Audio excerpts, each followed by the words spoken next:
Perhimpunan Pemuda Hindu Indonesia Jumat 15 Oktober secara resmi melaporkan Ida Ayumade Gayatri ke Polda Bali lantaran dugaan pencemaran nama baik di media sosial.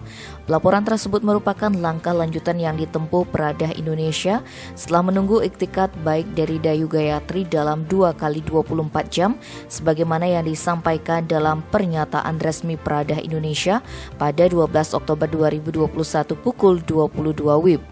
Sebelum membawa persoalan itu ke ranah hukum, Pradah telah melakukan upaya persuasif agar yang bersangkutan melakukan klarifikasi dan menyampaikan permintaan maaf terhadap pernyataannya yang mengatakan Pradah dan organisasi Hindu lainnya berafiliasi kelompok teroris radikal kanan di India.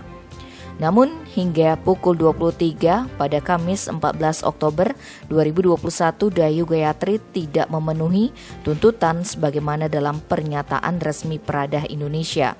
Saat melapor, Ketua Umum Pradah Indonesia Igede Aryawan didampingi jajaran Ketua DPP Pradah Indonesia Bali dan DPK Pradah Indonesia Sebali. Aryawan mengatakan dasar laporan terkait ujaran kebencian dan pencemaran nama baik yang dilakukan Dayu Gayatri di medsos pada saat melakukan Zoom meeting dan diupload ulang oleh akun Facebook Komponen Rakyat Bali.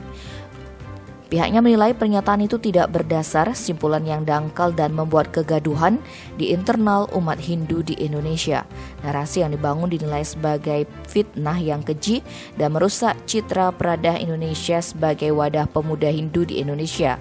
Wacana yang dibangun juga dikhawatirkan menimbulkan narasi yang lebih luas terkait kebinekaan, sehingga Pradah Indonesia melaporkan dosen tersebut dengan dugaan tindak pidana dengan sengaja dan tanpa hak menyebarkan informasi untuk menimbulkan rasa kebencian atau permusuhan berlatar belakang suku, agama, ras, dan antar golongan.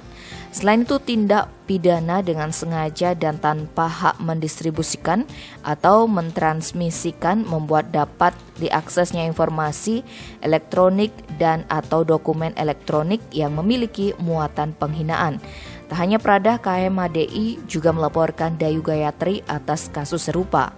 Terhadap laporan tersebut, Dayu Gayatri yang dikonfirmasi terpisah menanggapi dengan santai. Begitu juga dengan langkah yang akan dilakukan setelah dirinya dipolisikan. Dia mengaku belum dapat undangan. Tim Bali Express melaporkan.